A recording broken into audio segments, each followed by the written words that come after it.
Hello everyone, I'm Chris Smithillo, Succubus son. I guess that works. And today we're going to be looking at The Witcher 3, The Wild Hunt.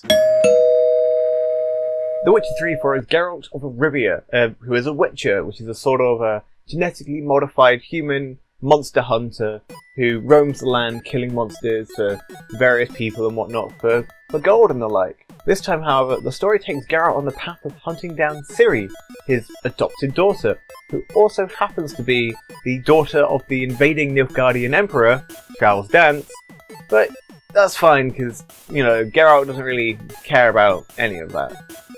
In this game, you see Geralt transition from this sort of complete asshole to everyone and anyone, to this complete father figure to, well, Ciri, as well as watching him grow from this lone wolf to depending on many friends of whom he's met across his travels.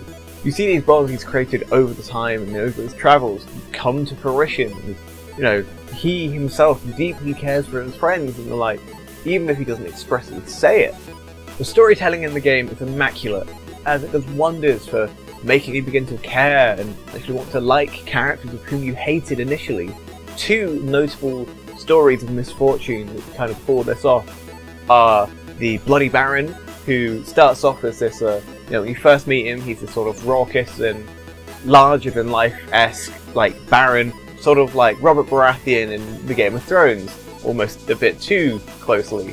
And then you go, as you explore his story, you find out what he's actually like behind closed doors, and then he transitioned into this, like, redemption arc of just desperately trying to get the one thing he cares deeply about, his family, back to him. The other story of note for me, at least, involves Dandelion, who at first I kind of didn't really like because he had this bizarre accent to him. He was just, causing mischief and more trouble than good for our good friend Geralt. But during one of the sort of post-story segments with Dandelion, an event occurs to a mutual friend of yours, and suddenly things get a bit too real. You've helped this character out, you've watched them and you know their dreams and what they want to do with their life. And then suddenly something happens and you're like, this becomes a story of vengeance and hunting down the person that did this and the perpetrator. And it's not just Geralt and witnessing Geralt and Dandelion agree and become serious and be like, yes, we'll find them. You yourself care so deeply for these characters. You're like, yes, I'm going to find this person and fuck them up. The game map is massive, with loads of stuff to do across the entire thing, whether you're hunting down giant monsters with amazing music playing,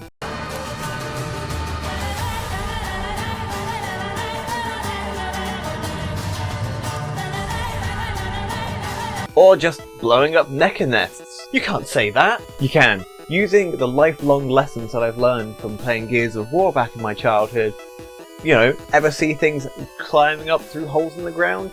Simplest way of doing that is throwing in a bomb and watching them collapse and sealing away the evil.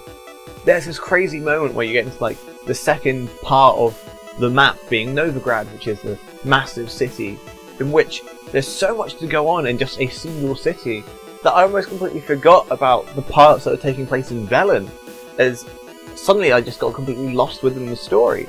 There's so much, and the story is richly populated in the world. There's quests and side quests and monster hunts to do, and it just allows you to get completely lost within the world of The Witcher. The main story itself has these hard-hitting moments that are great because, after a long journey, suddenly an event happens and that's all you're left with. Albeit some of the story towards the end, I kind of lost track of, as I wasn't entirely familiar with the Witcher expanded universe or whatever. So concepts and characters and events that may have happened in the books were completely alien to me, but every other character talked about as if it was normal. However, despite that, the story itself is still amazing, as you watch Geralt more or less go through hell for the sake of his friends and family. The combat in the game is fun and simple to the point where once you get the hang of it, you can more or less become completely invincible as you dodge roll out of the way and dodge roll back in just in time for a quick 1-2 jab. I never found myself using any potions or any external bits and pieces like that because I just dodge rolled for days. A few niggling bits I have with the controls are primarily the movement controls. It's simple and easy to run in a straight line because that's more or less fine. The only difficulties I ever had with them were during more like fiddly and precise movements and jumping segments, primarily just due to Geralt's weird and awkward like turning circle. Overall though, the game is flipping amazing, and I'm really glad it's gotten a Game of the Year edition that's been released for like £35 like a couple weeks ago, as it means that I have an excuse to put it as a contender for one of my own Games of the Year, because it's that good. Hey there, and thanks for watching my video. If you liked it, feel free to check out a more full review down below in the description for The Witcher 3. I'll eventually get round to doing the expansions as well. Definitely probably a video on Blood and Wine. We'll see about Hearts of Stone. Or if you like more of my video content, click here, I believe, for a No Man's Sky video. It's sort of a fake Captain's Log type deal. And also there is a more in-depth review below in that one as well. Anyway, thanks and goodbye.